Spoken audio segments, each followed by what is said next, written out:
Friends, welcome to my channel. ഞാൻ ഇന്ന് prawns ചില്ലിയുടെ recipe ആയിട്ടാണ് വന്നിരിക്കുന്നത്.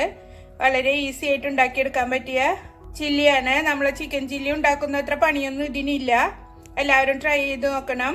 വീഡിയോയിലേക്ക് പോകുന്നതിന് മുമ്പ് എൻ്റെ ചാനൽ ആദ്യമായിട്ടാണ് കാണുന്നതെന്നുണ്ടെങ്കിൽ സബ്സ്ക്രൈബ് ചെയ്യാനും ലൈക്ക് ചെയ്യാനും ഷെയർ ചെയ്യാനും മറക്കരുത്. അപ്പോൾ ഇനി ഇതെങ്ങനെ ഉണ്ടാക്കുന്നത് നോക്കാം. പ്രോൺസ് ചില്ലി ഉണ്ടാക്കാൻ വേണ്ടിയിട്ട് ഞാനൊരു 500 ഗ്രാം പ്രോൺസ് ക്ലീൻ ചെയ്ത് അതിൻ്റെ ഉള്ളിലുള്ള ഇവിടെയുള്ള ആ ഞരമ്പ് പോലത്തെ സാധനമൊക്കെ ഇല്ലേ, അതൊക്കെ എടുത്ത് വൃത്തിയാക്കിയിട്ട് ഒരു 500 ഗ്രാം എടുത്തിട്ടുണ്ട്. അതിലേക്ക് ഒരു 3 ടേബിൾ സ്പൂണ് കോൺഫ്ലവർ, ഒരു 2 ടേബിൾ സ്പൂണ് മൈദപ്പൊടിയും ചേർത്ത് കൊടുക്കാം.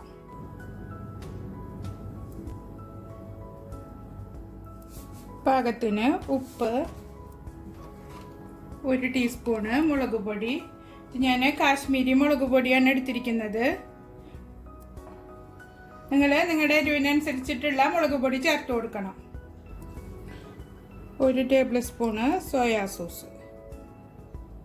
എന്നിട്ട് ഇത് നന്നായി മിക്സ് ചെയ്ത് കൊടുക്കുക.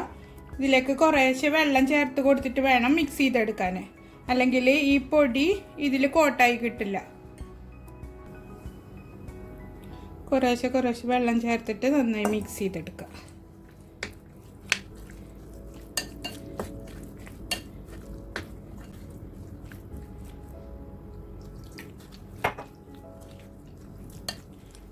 മിക്സ് ചെയ്തതിന് ശേഷം ഒന്ന് കൈ ഉപയോഗിച്ചിട്ട് നന്നായി ഒന്ന് കുഴച്ചെടുക്കുക. ഒരല്പം കൂടെ വെള്ളം ചേർത്ത് കൊടുക്കുന്നുണ്ട്. കറക്റ്റ് അളവൊന്നുമില്ല, നമ്മളിതിങ്ങനെ കുഴച്ചുകൊണ്ടിരിക്കുമ്പോൾ നമുക്ക് മനസ്സിലാവും. അപ്പോൾ അതിനനുസരിച്ച് ചേർത്ത് കൊടുത്താൽ മതി. ഒരു 15 മിനിറ്റ് നമുക്കിത് മൂടി വയ്ക്കാം.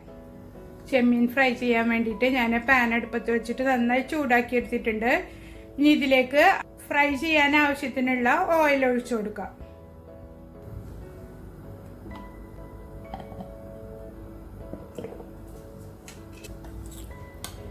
ഓയിൽ നന്നായി ചൂടായിട്ടുണ്ട്. അതിലേക്ക് ചെമ്മീൻ ചേർത്തിട്ട് ഫ്രൈ ചെയ്തെടുക്കാം.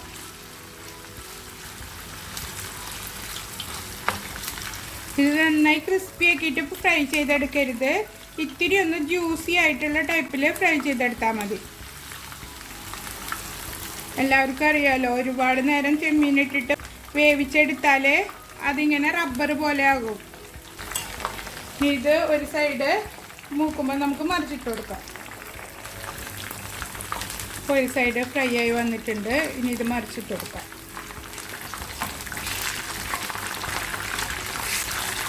നല്ല എളുപ്പത്തിൽ ചെയ്തെടുക്കാൻ പറ്റിയ ചില്ലിയാണിത്. അതുപോലെ തന്നെ നല്ല ടേസ്റ്റുമാണ് കഴിക്കാൻ. ചെമ്മീന് 2 സൈഡും മുരിഞ്ഞ് വന്നിട്ടുണ്ട്. ഇനി ഇത് എണ്ണയിൽ നിന്ന് കോരി മാറ്റാം.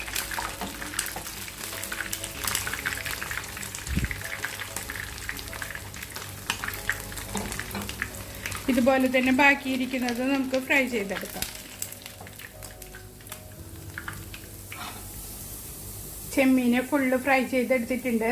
ഇനി ചില്ലി റെഡിയാക്കാൻ വേണ്ടിയിട്ട് ഒരു പാൻ അടുപ്പത്ത് വെച്ചിട്ട് ചൂടാക്കി എടുക്കുക.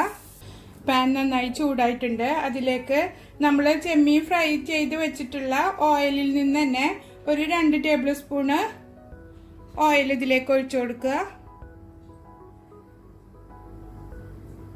അപ്പോൾ ആ ചെമ്മീൻ്റെ ഫ്ലേവറൊക്കെ ശരിക്ക് അതിൽ നിന്നും കിട്ടും. ഇനിയിപ്പോൾ അത് നിങ്ങൾക്ക് ഇഷ്ടമില്ല വെച്ചാൽ വേറെ ഓയിൽ ഒഴിച്ചു കൊടുത്താലും മതി. ഓയിൽ ചൂടായതിലേക്ക് ഒരു സവാള ചെറുതാക്കി കട്ട് ചെയ്ത് ചേർത്ത് കൊടുക്കുക. ഉള്ളി വാടാൻ ആവശ്യമായ ഉപ്പ് ചേർത്ത് കൊടുക്കുക. എന്നിട്ട് വാട്ടിയെടുക്കുക. ഉള്ളി നന്നായി വാട്ടിയെടുക്കൊന്നും വേണ്ട, ഒന്ന് വാടി കിട്ടിയാൽ മതി. അതിലേക്ക് 1 ടേബിൾ സ്പൂണ് വെളുത്തുള്ളി അരിഞ്ഞതും 1 ടേബിൾ സ്പൂണ് ഇഞ്ചി അരിഞ്ഞതും ചേർത്ത് കൊടുക്കാം. ഇഞ്ചിയുടെയും വെളുത്തുള്ളിയുടെയും പച്ചമണം മാറുന്നത് വരെ വഴറ്റിയെടുക്കാം. ഒരു 3 പച്ചമുളക് ചേർത്ത് കൊടുക്കുക. ഞാനിപ്പോൾ 3 എണ്ണമാണ് ചേർത്തിട്ടുള്ളത്. നിങ്ങൾ നിങ്ങളുടെ എരിവിനനുസരിച്ചിട്ട് ചേർത്ത് കൊടുക്കുക. ഇത് നന്നായി വഴറ്റിയെടുക്കുക. ഇനി ഇതിലേക്ക് 1 ടേബിൾ സ്പൂണ് കെച്ചപ്പ് ചേർത്ത് കൊടുക്കുക. 1 teaspoon soya sauce. Soya sauce അധികം ചേർക്കരുത്, അതിൻ്റെ ടേസ്റ്റിന് തന്നെ വ്യത്യാസം വരും.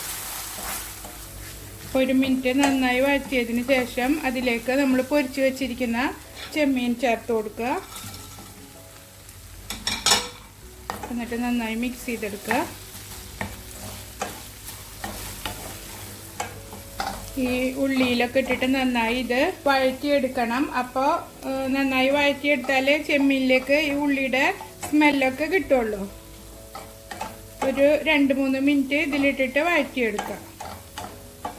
നമ്മളെപ്പോഴും ചിക്കൻ ചില്ലി ഉണ്ടാക്കുമ്പോൾ ഒരു ചേഞ്ചിന് വേണ്ടിയിട്ട് ഇത് ട്രൈ ചെയ്ത് നോക്കണം കേട്ടോ. ഒരു ഗാർണിഷിങ്ങിന് വേണ്ടിയിട്ട് അല്പം സ്പ്രിംഗ് ഓണിയൻ ചേർത്ത് കൊടുക്കുക.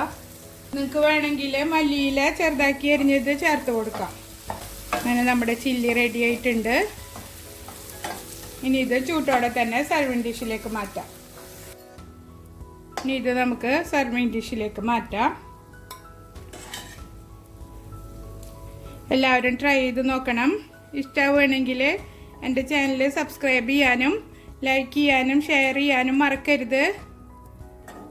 അടുത്തൊരു വീഡിയോയുമായി വീണ്ടും കാണാം. Thank you for watching. By.